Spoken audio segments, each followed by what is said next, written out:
Որևէ անսպասելի բան չունենք, ամեն ինչ ընթանում է իր հունով, ինչպես որ գիտենք ի սկզբանե, 2 ամսով երկարացվեց կալանքը, սահմանափակվեց բնականաբար տեսակցությունները, միայն ուրախալի բան ունեմ ասելու, որի միջնորդությունը քրոջ երեխաներին տեսակցելու մասով բավարարվեց։ Միայն քրոջ երեխաները կարողանան այցելել։ Դե, որոշում, գիտեք, չեմ ստացել որոշումը, ընդհանրապես հրապարակվեց, որոշումը 2-3 ժամվա մեջ պատրաստ կլինի, կվերցնենք, կարդանք, տեսնենք ինչ են գրել։ Իսկ այդ գլանակի հետ կապված պարզվեց ի վերջո։ Տեսեք, իրականում այս վարույթին, կալանքի երկարացման վարույթին դա չվերաբերվող հարց էր, բայց այնուամենայնիվ որ խոստացել էի կհարցնեմ, քննիչին հարցրեցի եւ ստացա նաեւ համաձայնություն, որ հայտնեմ այդ մասին։ Քննիչը կատեգորիկ երկեց, ասես նման բան չկա,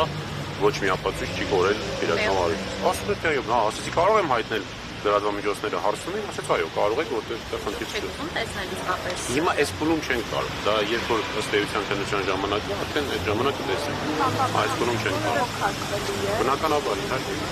Բայց իրենք որոշումը ստանան։ Հա, դե ստանանք, որ իմանանք ինչ են գրել, որ իմանանք ինչը բողոքարկի են գրել։ Անբավարար, իսկ ձեր կարծիքով, քանի որ նշում եք, որ որևէ հիմք չկա նրան կալանքի տակ պահելու, սրանով ինչ հարց է։ Սրանով շարունակում է եկեղեցու դեմ ճնշումները, սրանով շարունակում է Արշակ Սրբազանի նկատմամբ այս ամեն ինչ ինչ որ արվում էր, շատ վաղուց սկսված, այս ամեն ինչ։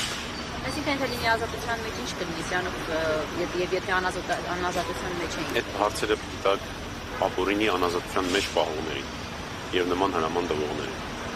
Ես ինչ գիտեմ ինձ որ ինչ ասում։ Այս պահին չունենք որոշում, այս պահին միայն եզրափակիչ մասն հրապարակում, որ երկարացում։ Շնորհակալ եմ։